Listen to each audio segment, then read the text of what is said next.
House to Home, brought to you by Remax Diamond Realty. Should you ever come across an inheritance, that's something that many of us have to deal with at some point in our lives here as Guamanians, but what exactly are you supposed to do with land that comes your way? Fortunately, we have Liz Duenas from Remax Diamond Realty Guam. Liz and I am always fascinated by this topic. So, if land should either come someone's way, I said, by inheritance or maybe as a gift or something, and somebody wasn't expecting it, or, a distant relative, bequeaths it to them and everything like that.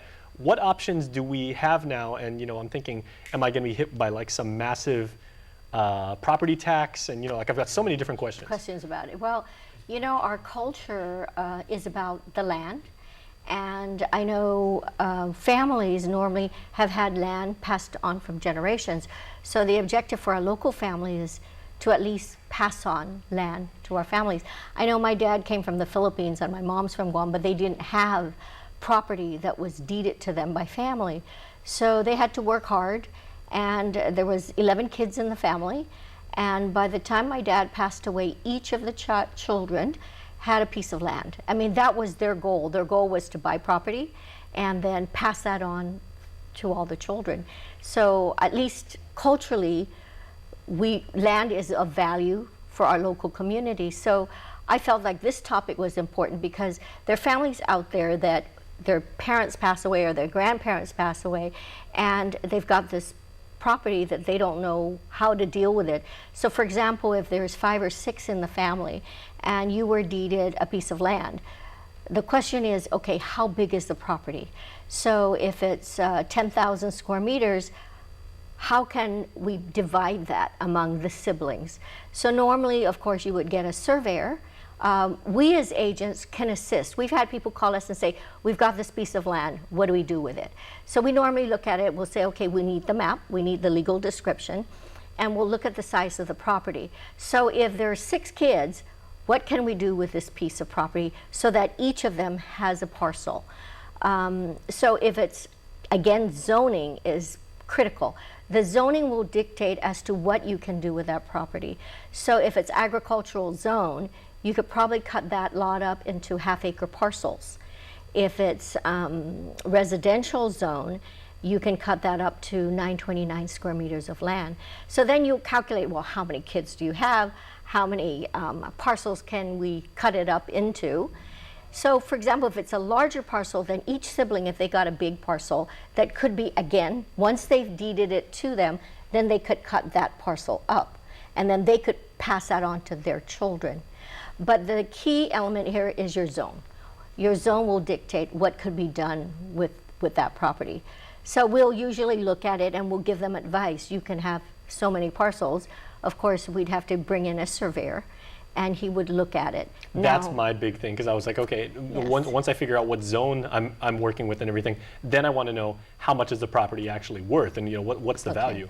Well, once we at least have an idea and assist them in the direction of, do you want to subdivide it and divvy it up, or do you want to sell it as a whole parcel, and what's the best way? For example, my great-grandfather had property off of Route 3, and it was over 27,000 square meters.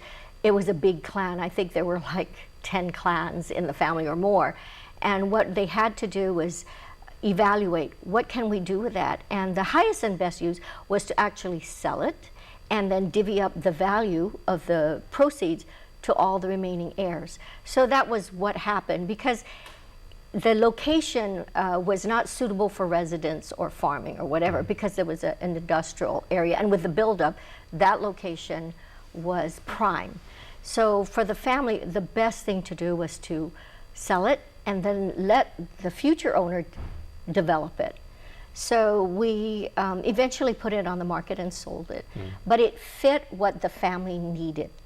So again, if someone comes to us, it's kind of like, okay, what's your goal? Do you want the land? And if the land is in a location that's suitable for residential purposes or commercial purposes, do they want to keep it to develop? Do they have the means to develop it? If they don't have the financial backing, then the best thing to do at that point would be to probably sell. So we take our cue from the family. What is most important to you? Now, even before I have to deal with those decisions, say like I've got a large sum of property that comes my way by way of inheritance. Before I figure out, maybe I want to develop on it, I want to build, I want to sell it to the government, sell it to a private investor, whatever. Very generally speaking, because we only got a few seconds left, what am I looking at in terms of property tax? Is there a ballpark way to figure out what I have to pay? The government, there is usually like a 1.5% of the value of the property. Now, bear in mind, the government did a valuation in 2015. So they took the island and they did a value. They had an appraiser look at the properties on the island, each lot number, and they assessed a value to it. And of course, that is based on market value. Now, remember what we talked about. Market value is a snapshot in time. So today it may be worth $10 a square meter. 6 months from now, it might be worth $30 a square meter. So again, a realtor would do a market analysis to see what is that current market value. And then, of course, the government has their own procedure in terms of their taxing. All right. Well, I guess the one thing we can agree on is if there is a crude oil underneath your property and everything like that, you're in a good position.